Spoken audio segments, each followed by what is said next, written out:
Hi. Um, so the topic today is meditation.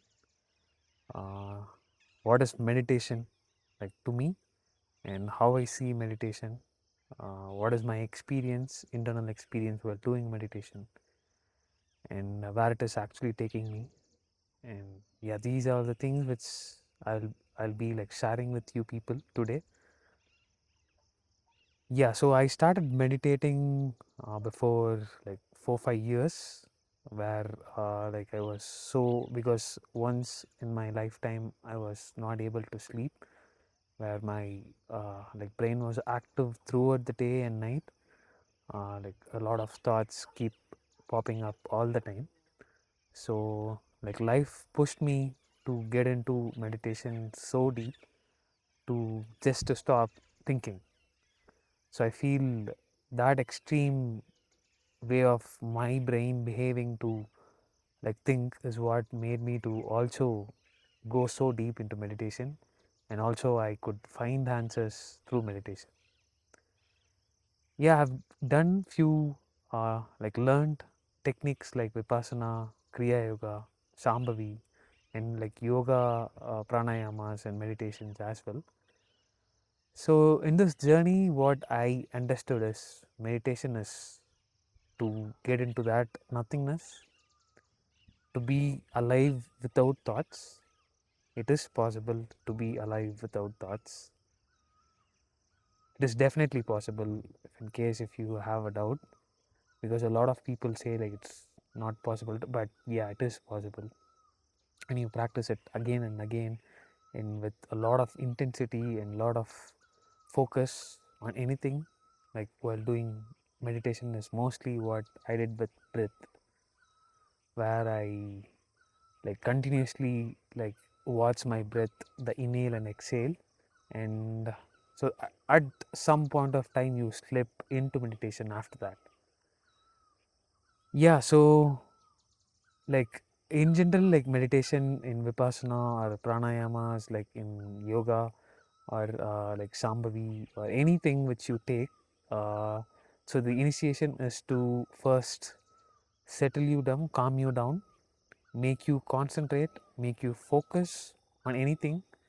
Like there are different techniques, but the techniques which I am talking about, which I learned, is with the breath, where they make you to like watch the breath left and right, like anulom, vinulom, and like yeah, different pranayamas, different techniques. And where in vipassana they make you to watch your breath inside the nose, just watch the breath. It's called anapana. It's a very powerful technique.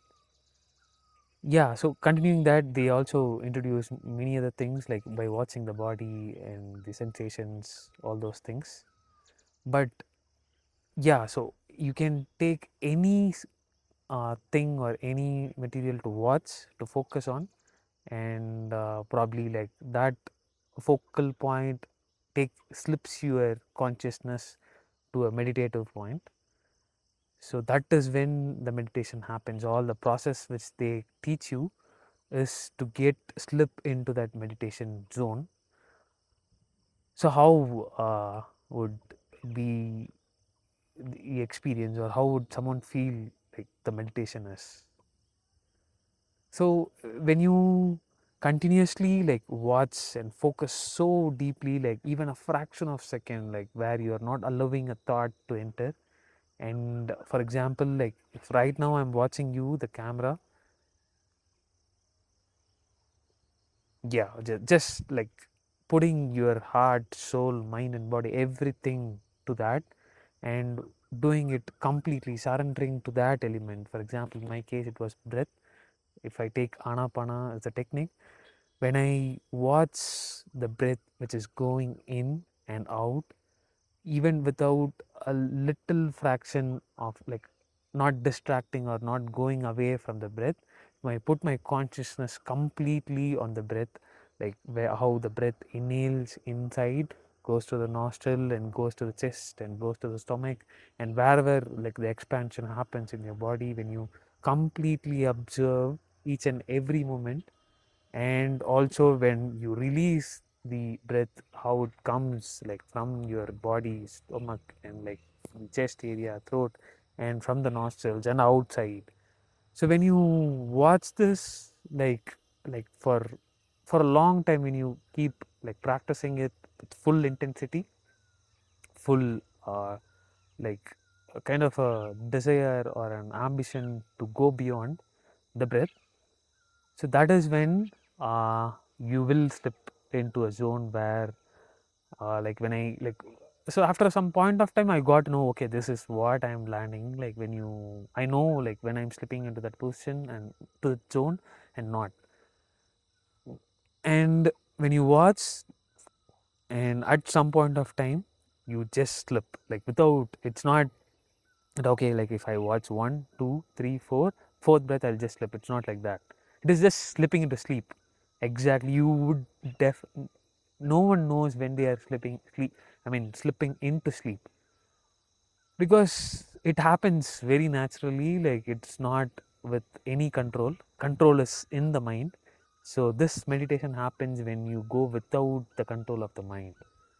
It is a flow. It is the state of everyone, and everyone which needs to be realized by everyone. So that's what my say is. It is the source. It is where we all come from.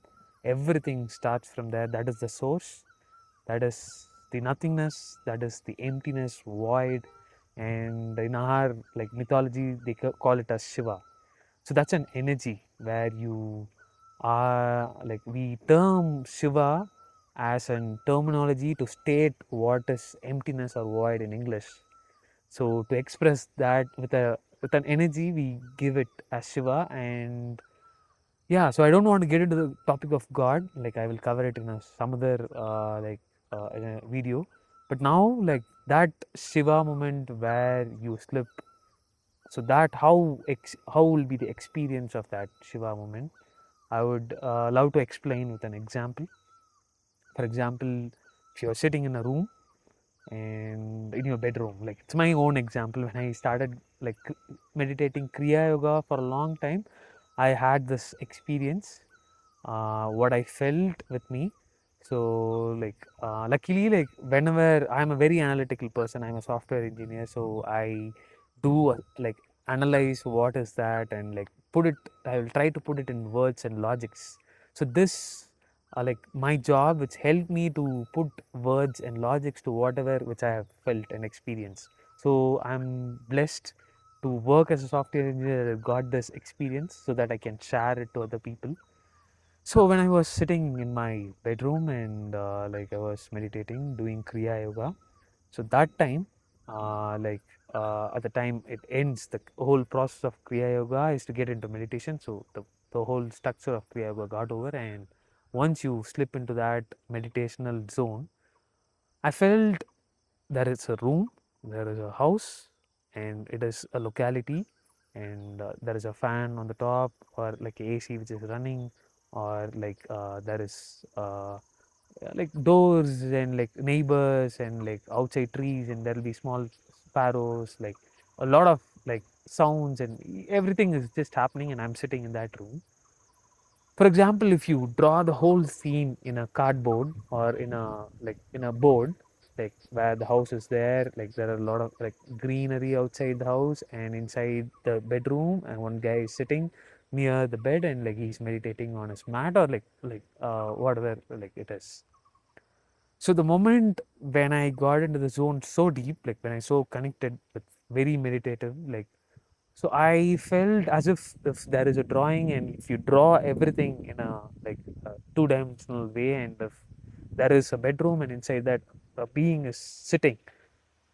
So for example, if you just erase the outline of the being, like outline of myself, who is in the diagram in the board, and if you just see as the whole space, like as you, like whatever which is in your consciousness, like for example, if you can hear a sound, a car sound which is going on a road which is very far, and there is a tree and a sparrow which is like doing some sound, and if you can hear that sound, and a neighbor, some like walking someone, and dogs barking, so these kind of small sounds, so it's a feeling of you become completely nothing, like transparent, like there is no like self or like opaque or like solid object.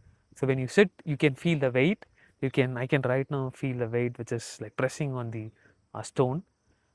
So these kind of, like, you would fully become transparent. So you merge with the whole space. As if right now, even in this situation, right now I'm in a tea garden in Himachal Pradesh, like Dharamshala. So if in case there is a stand and there is a phone camera, like mic, me, everything is there. So if you, like, there is a lot of trees outside. If you just remove myself, and I'm still there. So what is there is not me. It is not this Kaushik, or this is not this body, or this is mind. It is just pure emptiness. I always say consciousness is Shiva, Shakti is energy. So both are same. I'll come also to the topic later. But this consciousness, like, you turn into complete consciousness. When someone turns completely into consciousness, they transform into space, complete transparent body. So only, like, I can transfer, like, by hearing a noise. For, I think a rain is starting. That noise that Kaushik is hearing, like a noise is hitting my eardrum, and it coming to my brain and saying that rain is coming from that side. So this process is happening since I'm having a ego and a mind, where it is like getting a memory that rain is coming. The sound is related to rain. So when there is no mind, so then there is no transaction. So you become that sound, you become everything, you become space. Simply, you become empty. So to whatever your consciousness is there, you become to that level and you become that space. Yeah, that's a very, like, depth, like very profound experience which I had in my lifetime. Like, I really like value that. I believe, and I am so grateful for that experience. So that moment, like, which happened, like, is what, like, changed my whole perspective of life. So whenever I go meditate and got into that zone, when there is no thoughts, nothing, then whatever you see when you come out of the meditation, when you see things as thoughts, like me, myself, my friends, or like some my parents, or anyone, whatever, like even interaction where you get hurt or you get disappointed, feelings, emotion, nothing matters. It is all, like, that's why they say illusion. So then you can easily handle it. Like, you can just see it is a play which is happening in your life, and it is kind of like uh, a part. Like, I think everything started from that meditative, that empty zone, Shiva. From there, every from a single cell organized, being to this much and to everything, is all thoughts and manifestations. So yeah, like, this is what my sharing on meditation, and I hope everyone practice, and I also practice daily, and I be always touch with the source, and I move with the source, and I live with the source. That's nothing but Shiva consciousness, being aware of each and every moment. Yeah, thank you.